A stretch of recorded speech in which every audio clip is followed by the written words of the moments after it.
Vamos!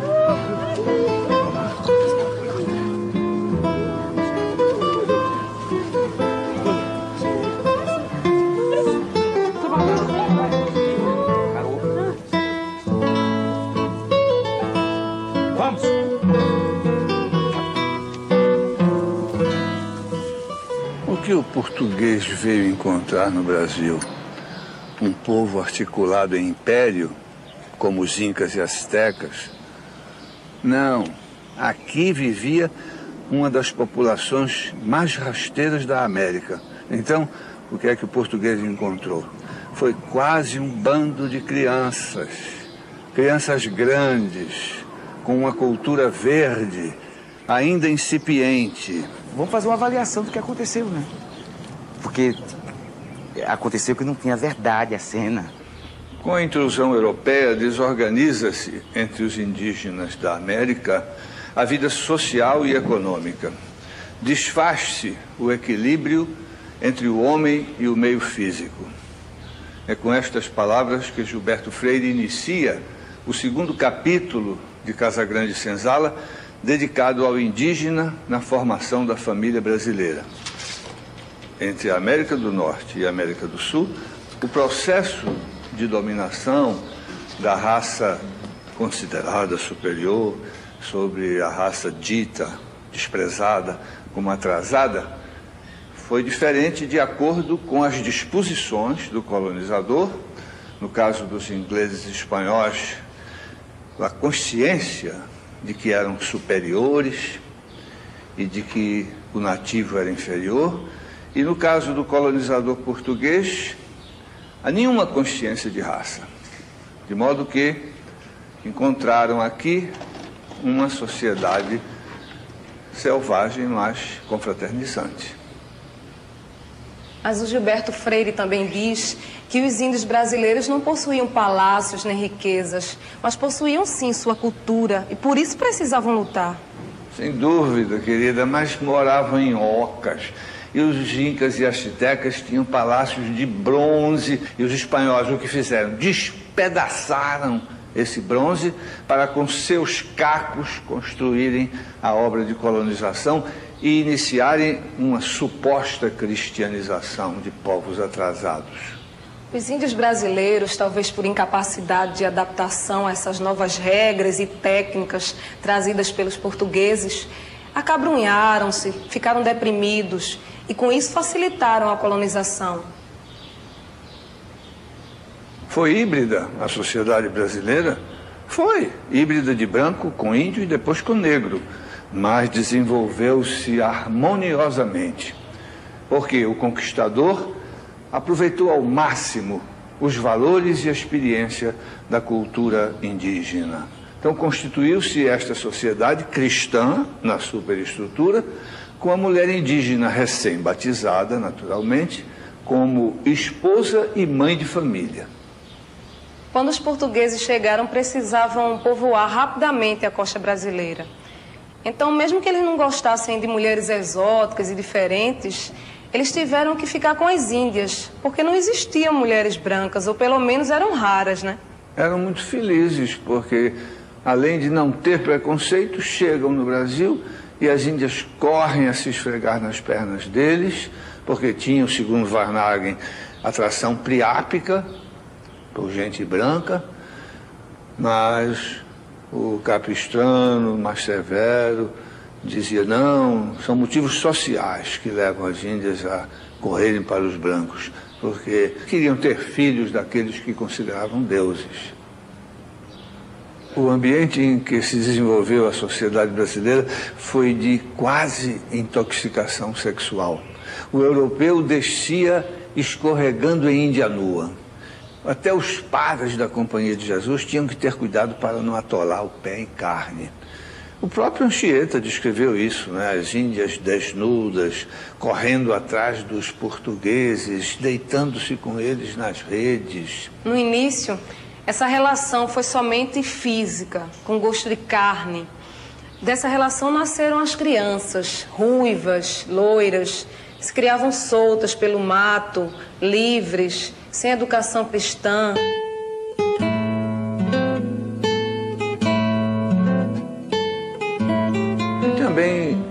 Portugal, com aquele resto de homem, com aquele subejo de gente que sobrou da sua aventura na Índia, não podia colonizar um território tão extenso, a não ser valendo-se da mulher indígena. De modo que a coroa portuguesa tinha interesse no cruzamento de raças e as circunstâncias facilitaram. Na verdade, a base dessa colonização foi a mulher gentia, a Índia, que com seu vigor, a sua força, a sua experiência, passou tudo isso para o português. Foi nela que se apoiou, robustecendo-se e multiplicando-se a energia de reduzido número de povoadores europeus. Além disso, foi um valioso elemento de cultura.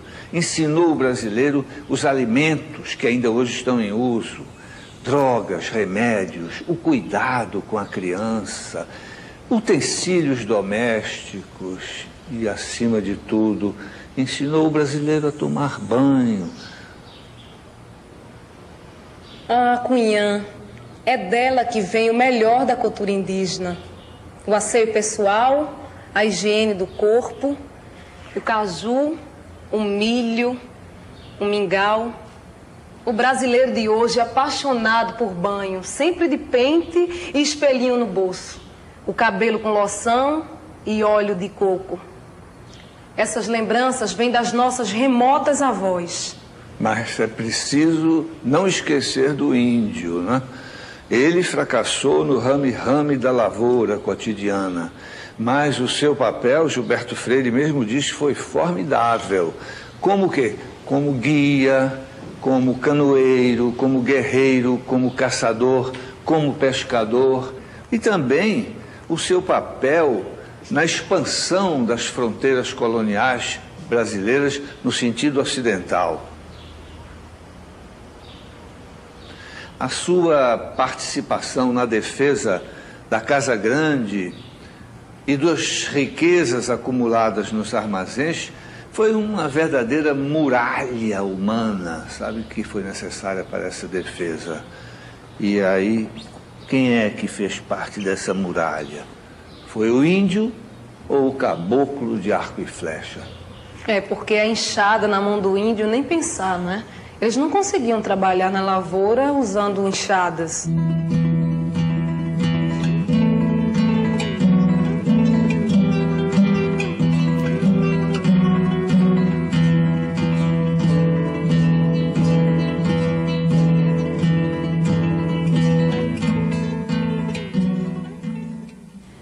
Depois de 2 meses trabalhando com o Casa Grande Senzala, eu gostaria que vocês pudessem me falar sobre a experiência desse mergulho no passado mais remoto da vida de cada um. Teve cenas que eu me identifiquei muito, que foi de fazer aquela índia parindo. Teve uma hora que eu tremia tanto, não foi nem... Eu não comecei a tremer fingindo, foi de verdade. Eu me identifiquei muito ali naquela mata. Mais força! Levanta o rosto. Entendeu? Vamos? Mais! Seu! Isso. Leva a criança, bota a mão na água, vai lá. Isso. Fechando, fechando. Fechou. Vai levantando. Levanta até em cima. Vai levantando. O pai vê a primeira criança, uma mameluca. Vai, pega a criança. Corta o cordão umbilical da criança. Isso. Aquela cena também do nu em si, em que colocam aquela máscara de ferro, tá? Eu tive até medo de fazer aquela cena. Não entrava na minha cabeça ainda o nu assim. Eu acho que eu nunca mostrei tanto o meu peito pra tanta gente.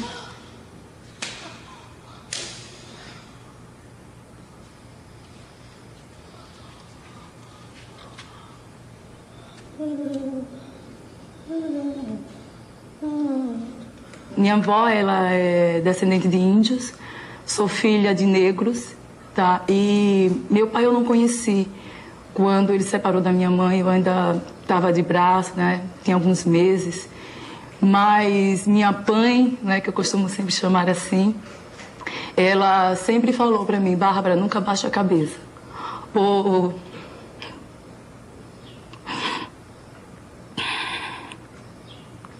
Nunca baixa a cabeça para ninguém. Seja sempre quem você é e sempre orgulho da sua cor.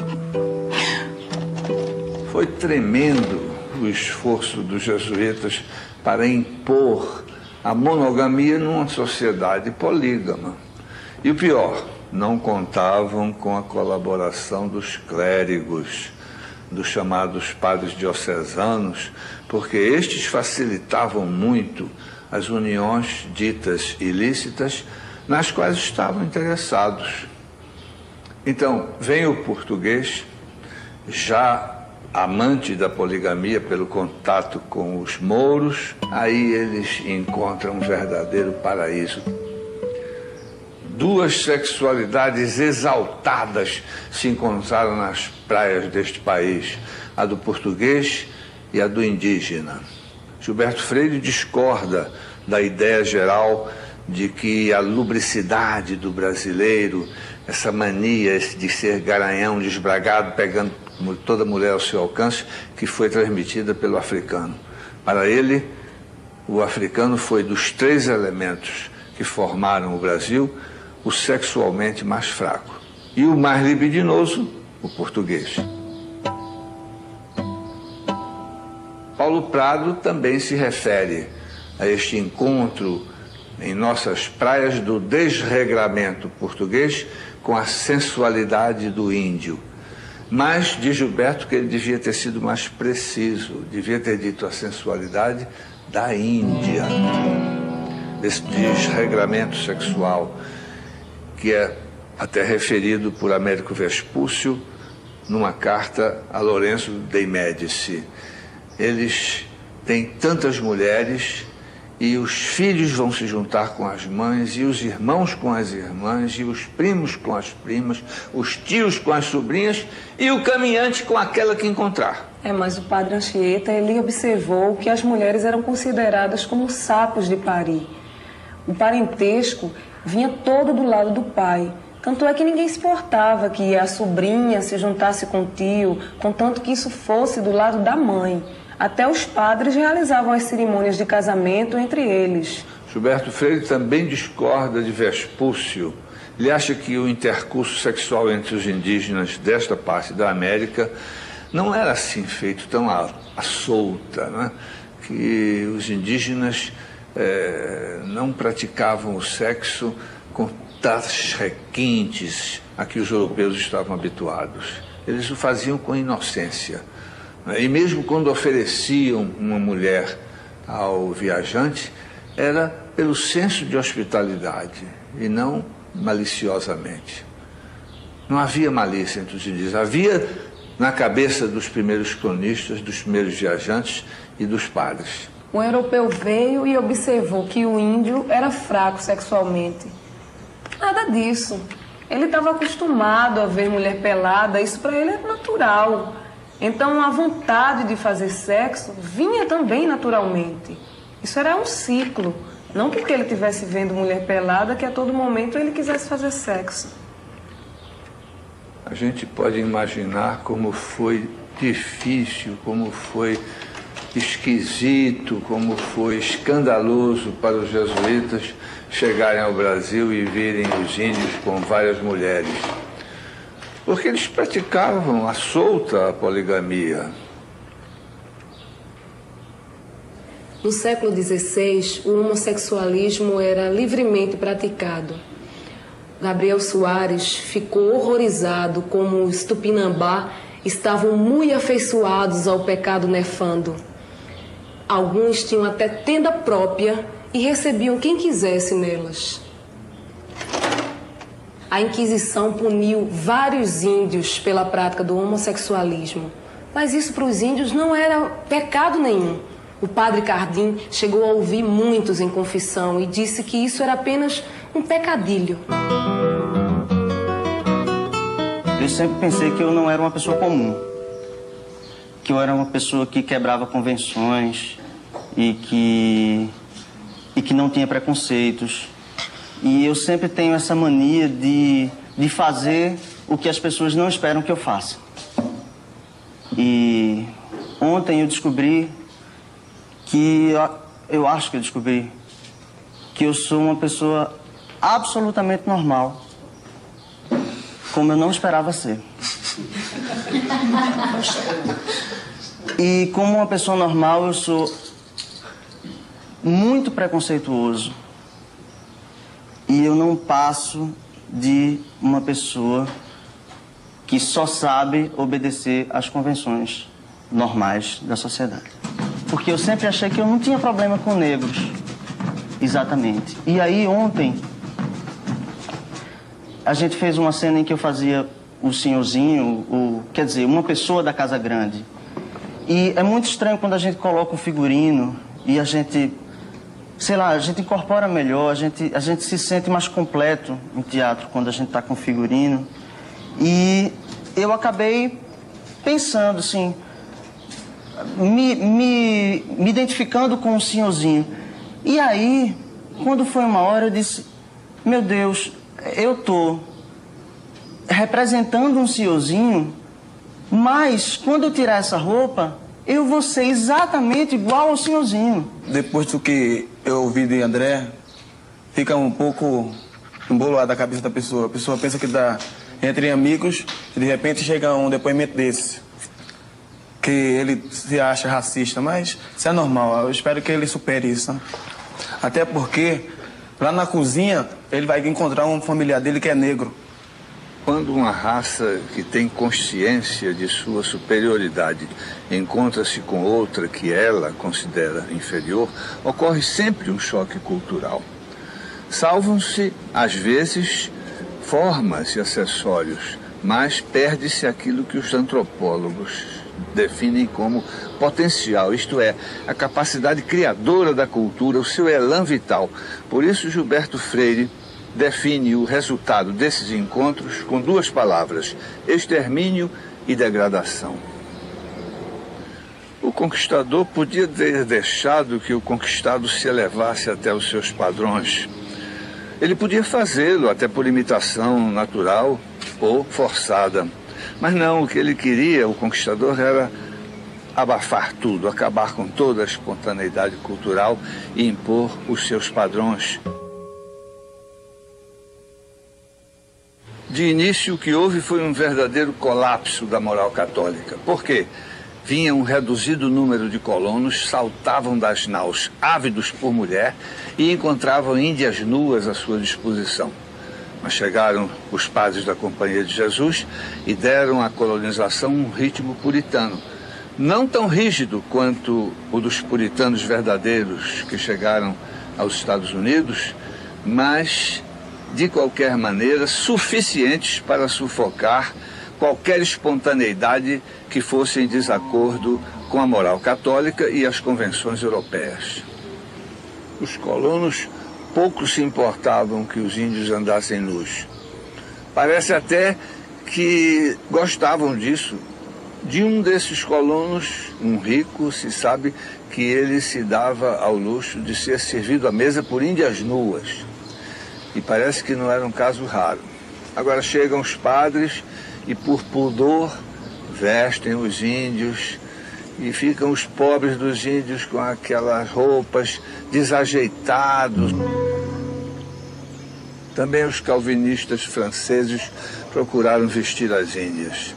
Elas obedeciam de dia, mas de noite jogavam a roupa fora e saíam felizes correndo pelas praias. Vendo-as assim, Jean de Lery disse: ao natural ainda são mais bonitas, não ficando nada a dever a qualquer outra mulher. E acrescentavam, com sua sabedoria de pastor protestante: despidas são mais virtuosas do que as europeias cheias de roupa. Gilberto Freire enumera 9 influências deletérias impostas pelos jesuítas e que foram responsáveis pela degradação do índio brasileiro. Eu vou ler para o senhor. A concentração dos indígenas em grandes aldeias, vestuário à europeia, segregação nas plantações, obstáculo ao casamento à moda indígena, aplicação da legislação penal europeia aos supostos crimes de fornicação, imagina, abolição das guerras entre as tribos, abolição da poligamia, aumento da mortalidade infantil devido às mudanças na condição de vida, abolição do sistema comunal e da autoridade dos chefes. Podemos acrescentar da autoridade dos pajés, mais visados que eles para a rivalidade entre os padres. Do ponto de vista da Igreja, a gente tem de reconhecer que os padres agiram com heroísmo, com admirável firmeza na sua ortodoxia e com lealdade aos seus ideais. Qualquer crítica que se faça à sua interferência na vida dos indígenas na América tem que considerar estes motivos superiores que dirigiram suas atividades morais e religiosas. Agora, sob outro critério, isto é, como agentes europeizantes de desintegração da vida nativa, a influência deles foi deletéria. Tão deletéria quanto a dos colonos, seus antagonistas, que, por interesse puramente econômico, só enxergavam no índio a fêmea voluptuosa a emprenhar ou o escravo indócil a subjugar e explorar na lavoura. Os cantos dos indígenas tinham um sabor agreste. Pareciam que estavam impregnados da floresta.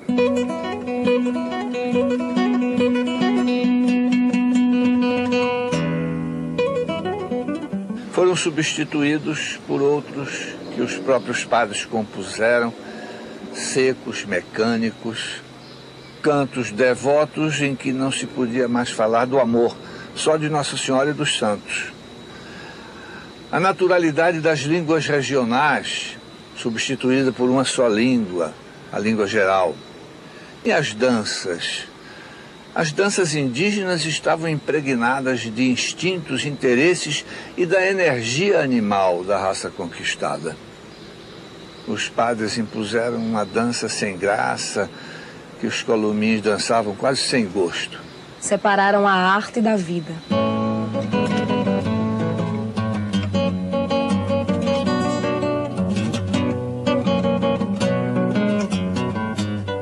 Que eu fui comprar o meu som numa casa que vende som. A minha esposa ela é bem clara da cor, né? Bem forte. Aí minha esposa ligou pra mim, vamos escolher o som. Aí eu fui, botei um tênis, uma bermuda, uma camiseta, um boné e fui no shopping. E minha esposa veio do trabalho, veio de paletó, veio bem alinhada. Aí nós entramos, né? Aí fui lá, escolhi. Aí na hora de pagar, eu fui lá, dei o dinheiro à mulher e disse, nega, fica aí que eu vou fumar um cigarro. Aí fui. Aí ela pagou, fez o processo todinho. Aí o rapaz da loja embrulhou o som e chegou lá com o carrinho e disse pra mim, né? Ó, Mariana, a patroa mandou o som. Aí eu peguei e disse... Aí falei pra ele, né, amigo, você tá com problema de vista, porque com um bambolê desse tamanho, você dizer que é a patroa, ela é minha esposa, rapaz. Aí fiquei indignado, aí ele disse, desculpa, eu não sabia. Eu disse, porque você acha, porque eu sou negro, não tenho capacidade nem condições de comprar um som num shopping.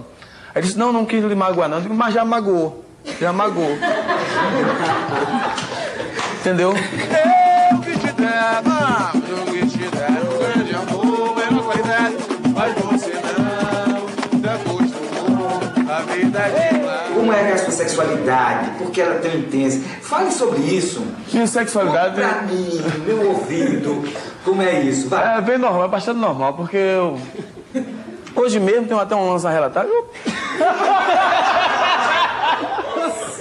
Hoje mesmo eu tava ali, dois calanguinhos, né? Um atrás do outro. Aí eu fui olhando, observando os dois calangos. Aí chegou o João.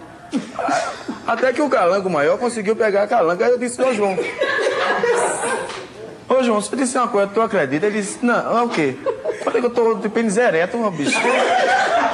Ele falou, vendo um calango, eu digo, é porque eu não tô imaginando um calango, bicho. Eu disse, tu acredita? Não, eu peguei e mostrei, ele ficou abismado. Esses dias que nós passamos juntos, eu paguei meus pecados. Ver Cleo, ver Bárbara, ver Mariana e outras mulheres aqui praticamente despida na minha frente, eu tão perto e ao mesmo tempo tão distante. Foi triste. Entendeu? E amolecaram? E como é que foi? Não, teve alguns lances, mas foi muito pouco, sabe? Foi muito pouco e eu amo minha esposa, sabe?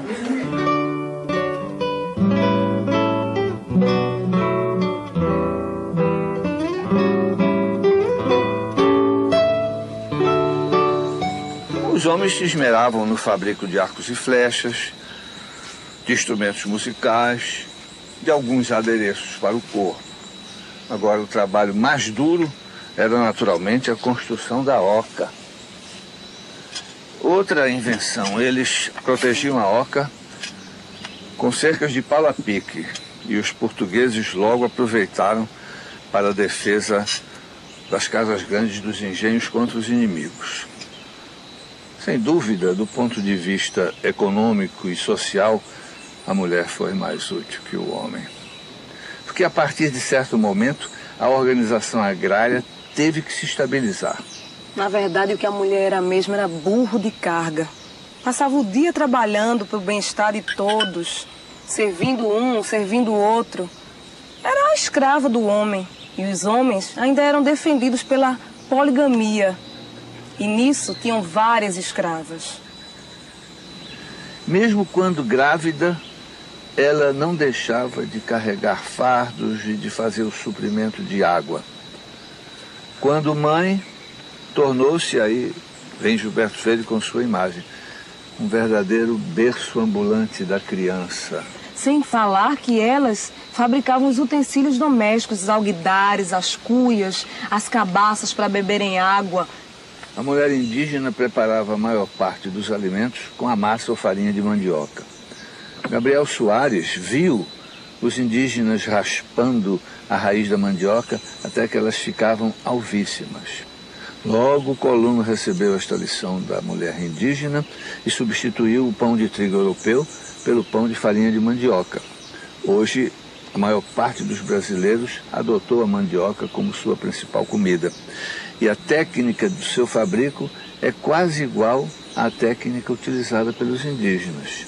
E o que a gente vê, o que a Cunhã fabricava com a mandioca, com suas mãos avermelhadas, são hoje os mesmos produtos fabricados por mãos brancas, pretas, pardas, morenas, das brasileiras de todas as origens e de todos os sangues. A culinária nacional ficaria empobrecida e teria sua individualidade profundamente afetada se não existissem os quitutes indígenas. São eles que dão aos alimentos brasileiros um sabor que nenhum prato lusitano, nenhum manjar africano poderia substituir. Vejam, por exemplo, a tapioca, né? Que delícia a tapioca de coco, sobretudo servida em folha de bananeira e não nesses pratos ocidentais. O milho e a tartaruga. Qual é o prato europeu que tem a delicadeza da tartaruga, da sopa de tartaruga? Nenhum. O milho e tudo que se faz com o milho neste país. E o caju? O caju dá para o doce. Que doce? Diversos. Doce em calda, doce em passa, doce cristalizado. E o vinho de caju, que é um vinho caracteristicamente brasileiro, sem se esquecer as castanhas, que são o melhor salgadinho para acompanhar um uísque escocês.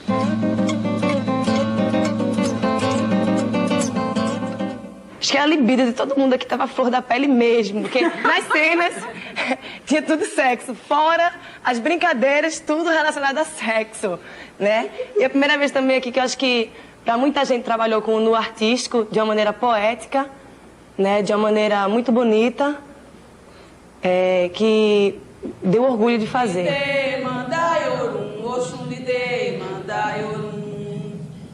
Pai nosso que estás no céu, santificado seja o vosso nome. Venha a nós o vosso reino. seja feita a vossa vontade. Mulher estéril e passando o santo no corpo, ele vai passar fertilidade para ela e tal, mas é de uma maneira com fé. E quando ele falou que eu ia fazer essa cena, eu, puta merda. Aí eu sempre puxando, tirando do lado do sexo. Não, mas ela passa, mas é mais assim, ela acha que ele vai passar o poder para ela, mas não é no sentido de ter prazer. Não, mas ela também sente prazer. Meu Deus, como é que eu vou fazer isso? Mas você com as leituras, com o clima, você termina embarcando mesmo e foi muito gratificante fazer aquela cena. Foi muito forte, muito forte.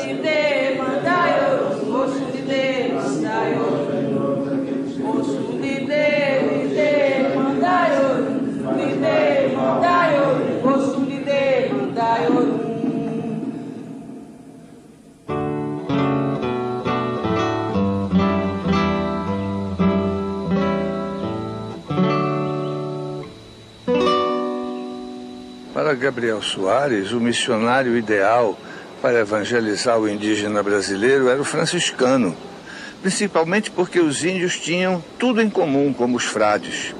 A ordem franciscana, a gente sabe que foi instituída sob o signo da pobreza, e São Francisco era chamado o Poverello de Assis.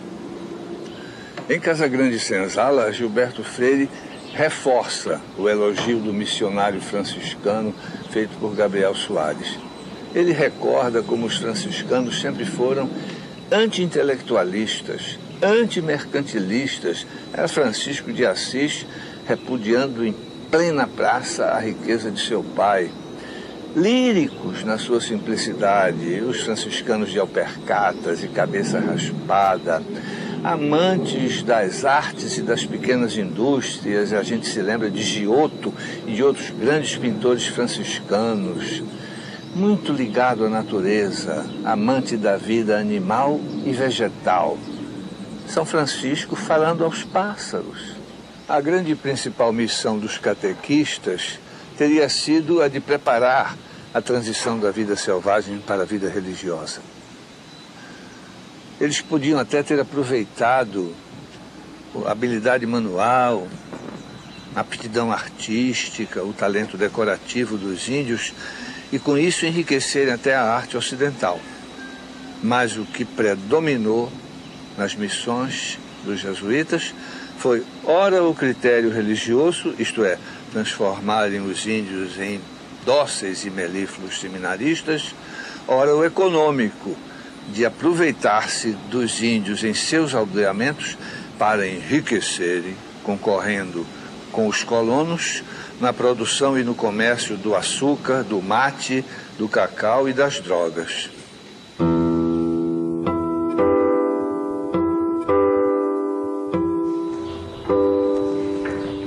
Os jesuítas foram os campeões da causa dos índios.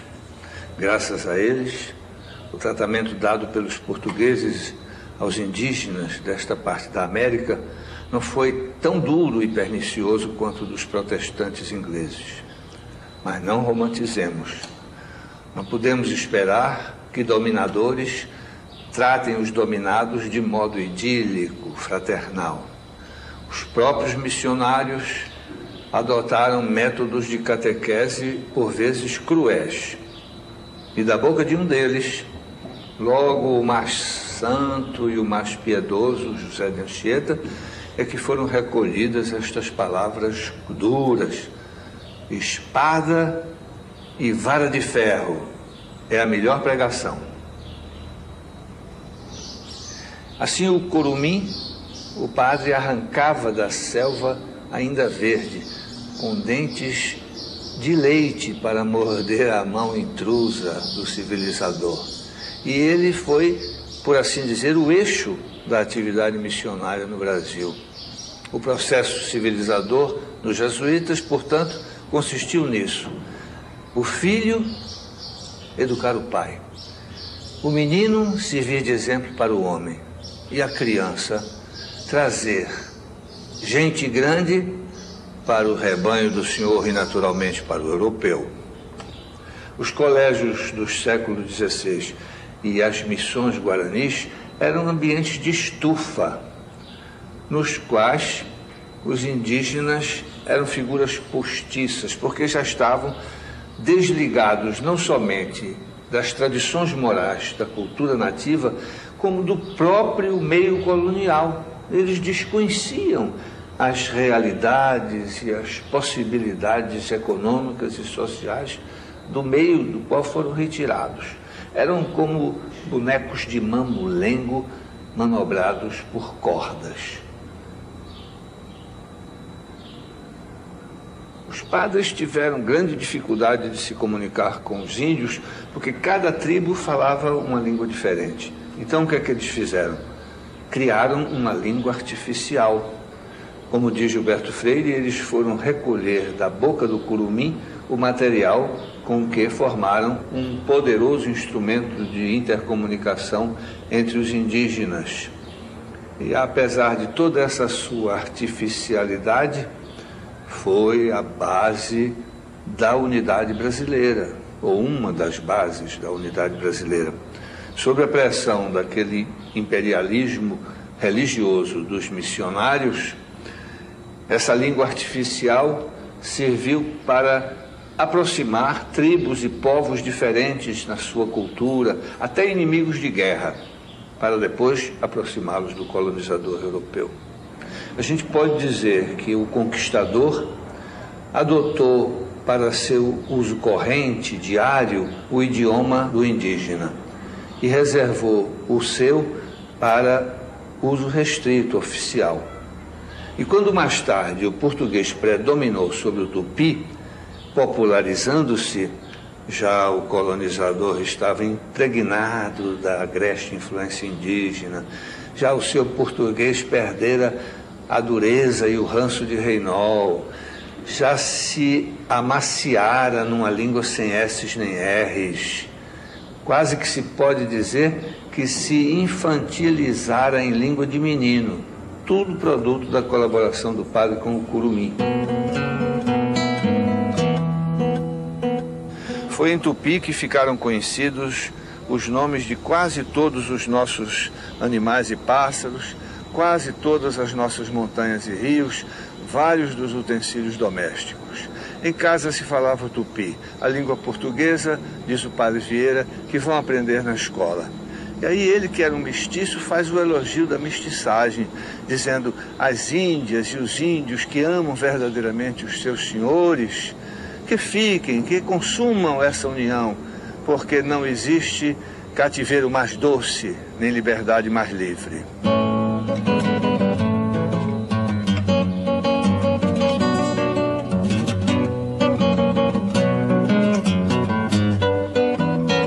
Eu tinha uns 15 anos e fui morar nos Estados Unidos, mais precisamente no Delta do Mississippi, em Memphis. Foi exatamente a cidade que o líder negro Martin Luther King morreu. Eu estive lá na rua que ele foi assassinado e para mim era uma coisa muito forte. Eu nem entendia direito como isso mexia comigo, mas eu estava lá no meio desse caldeirão e era muito intenso.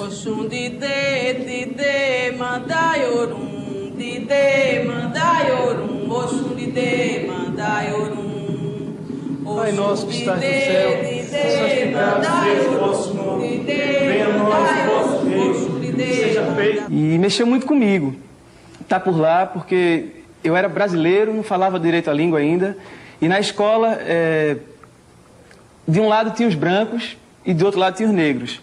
E eu não sabia para onde ir. Se eu ia para os brancos, eu procurava às vezes, mas não tinha como me relacionar porque eles não me aceitavam, sempre me apontavam o meu sotaque, minhas diferenças. E eu ia para os negros, só que não tinha como ser aceito, porque eu era branco. Era curioso, porque eu não tinha como fazer amigo no começo, fiquei meio perdido. Busquei um bocado, mas os brancos também não tinham tanta graça para mim lá. Eu achava eles sem mandinga, sem tesão, sem energia. Já os negros não. Os negros tinham aquela malandragem que o brasileiro tem, que eu sentia falta lá nos Estados Unidos. E fui me entrosando, buscando me entrosar, só que eu tampouco era negro e tampouco americano. Nesse meio termo, eu perdido, sem saber se ia para um lado ou para o outro, eu acabei me enfurnando na biblioteca da escola e lá eu encontrei um livro que era The Masters and the Slaves, que é o que a gente está estudando aqui hoje, que é a Casa Grande Senzala, Para mim foi muito engraçado, porque eu estava sozinho na biblioteca, um brasileiro, e encontrei esse livro lá de um pernambucano famoso chamado Gilberto Freire. Eu digo, porra, eu não estou sozinho aqui, eu não sou o único brasileiro aqui, eu me encontrei. E peguei o livro com uma mistura de orgulho e curiosidade e comecei a ler. E por algumas semanas foi meu melhor amigo.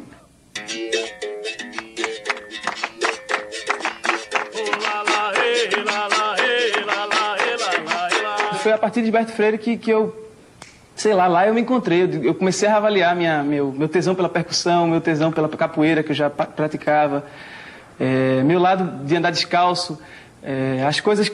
Foi aí que eu comecei a avaliar minha brasilidade. Foi lá fora, quando eu tinha 15 anos.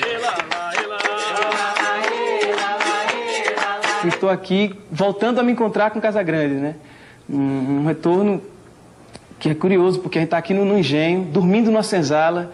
Isso para mim era muito estranho. Toda noite eu deitava para dormir, demorava para cochilar, porque, porra, eu estou numa senzala. Mesmo tem um ar-condicionado agora, tem um banheiro, mas é uma senzala, pelo menos foi uma senzala.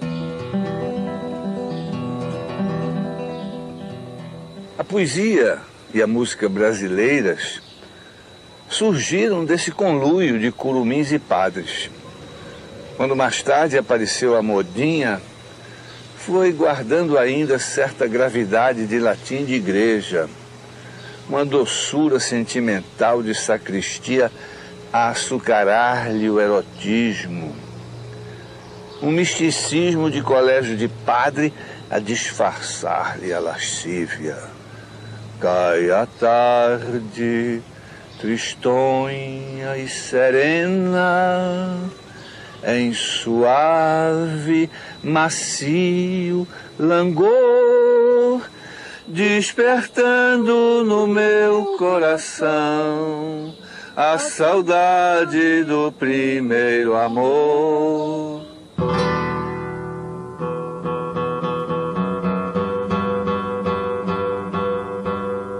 É longa, extensa a lista das ervas e plantas medicinais que os índios conheciam e utilizavam. É uma pena que a cultura brasileira não tenha ficado com esse conhecimento, sabe? Os missionários não perceberam a importância disso, né? Eles poderiam ter aproveitado, se aproximando mais dos pajés e dos curandeiros indígenas, em vez de condená-los simplisticamente. Os índios tinham com os bichos uma relação de verdadeira fraternidade. Essa relação chegava até a ser lírica. Eles domesticavam os bichos e passavam o dia inteiro com eles, principalmente os pássaros. A infância do selvagem foi desde o berço, isto é, desde a rede otipóia que fazia às vezes de berço, rodeada de superstições e de medos de animais monstruosos. A tipóia, isto é, o menino carregado às costas da mãe, preso por uma tira de pano, é traço que se perdeu nos costumes brasileiros, mesmo porque só se explicava pela atividade extradoméstica da mãe índia. Vitorioso o complexo da rede, ficou-nos o costume da rede berço, que só agora vai desaparecendo das tradições do norte. Muito nortista ilustre, hoje homem feito, terá sido criado em rede, embalada pela mãe negra. Terá adormecido em pequeno, ouvindo o ranger tristonho do punho da rede.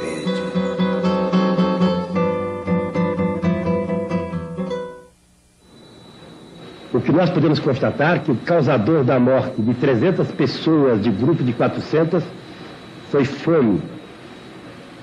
Na verdade, eles morreram de fome. Isso lembra os aspectos impressionantes e dolorosos dos campos de concentração nazista da Alemanha.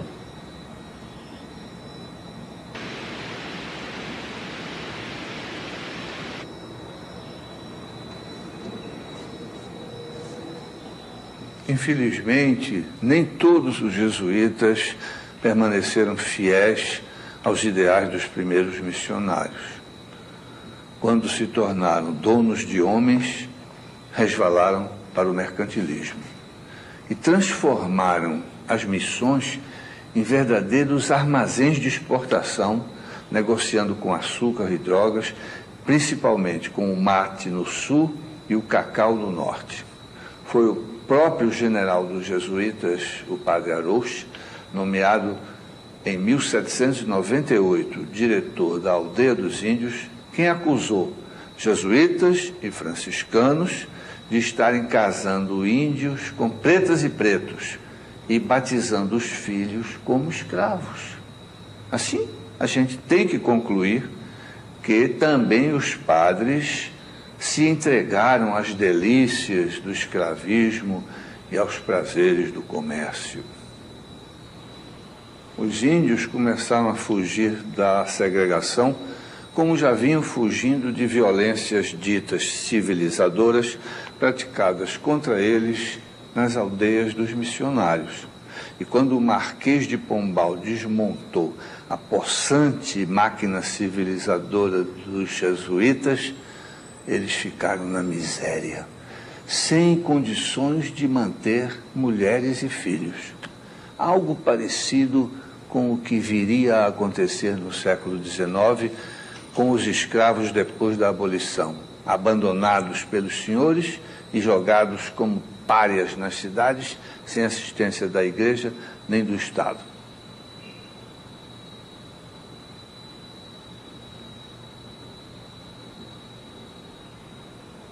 Na falta de base ou apoio econômico, ocorreu a dissolução de muita família cristã de caboclo. Aumentou a mortalidade infantil, diminuiu a natalidade. O erro do sistema jesuítico de catequese e civilização foi querer impor uma nova moral de família ao indígena sem lançar uma permanente base econômica. Fizeram, portanto, um trabalho artificial. Esse trabalho não resistiu ao ambiente de estufa das missões e concorreu poderosamente para a degradação da raça que pretendeu salvar. Concorreu para despovoar o Brasil de sua própria gente autóctone. Então os escravos fugiam, mas eram novamente capturados e levados ao trabalho excessivo das fazendas e das missões.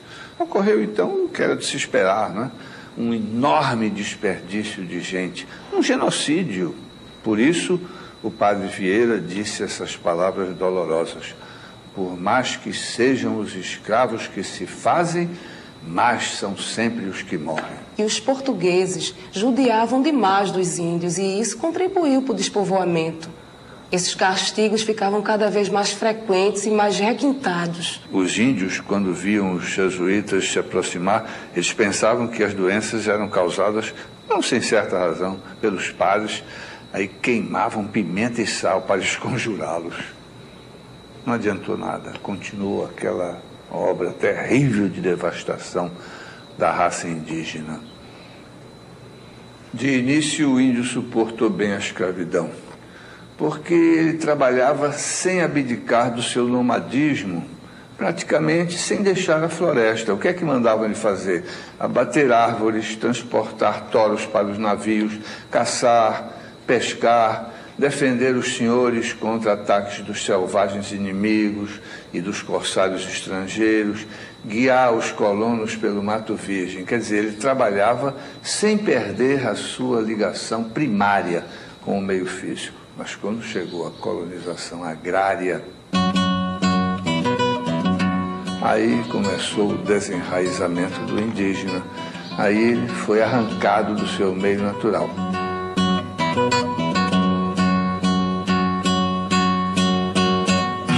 O missionário quis livrar o índio dessa escravidão do açúcar, do engenho, mas foi para segregá-lo em aldeias, o que era outro modo menos violento e mais sutil de exterminar a raça indígena.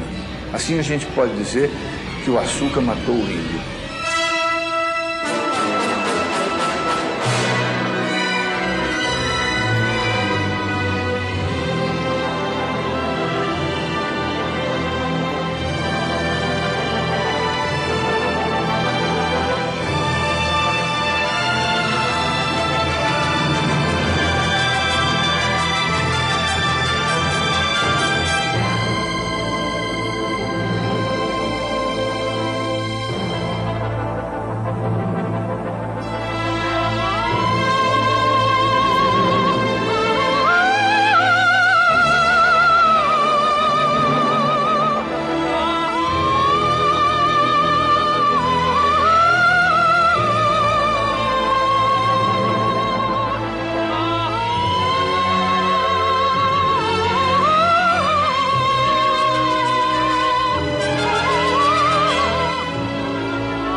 primeiros cronistas foram unânimes em salientar o vigor físico dos nossos indígenas. Bem feitos e bem dispostos, escreveu Gabriel Soares. Ligeiros e firmes nas longas caminhadas a pé, acrescentou Fernão Cardim. E Pero Vaz Caminha viu-os andando pelas praias e disse que eram ingênuos e nus. Pareciam Adão e Eva no paraíso, naturalmente antes do pecado. O nosso primeiro cronista ficou um poeta ao dirigir-se ao rei de Portugal, dizendo que os nossos índios eram tão belos como as aves do céu e os animais dos montes.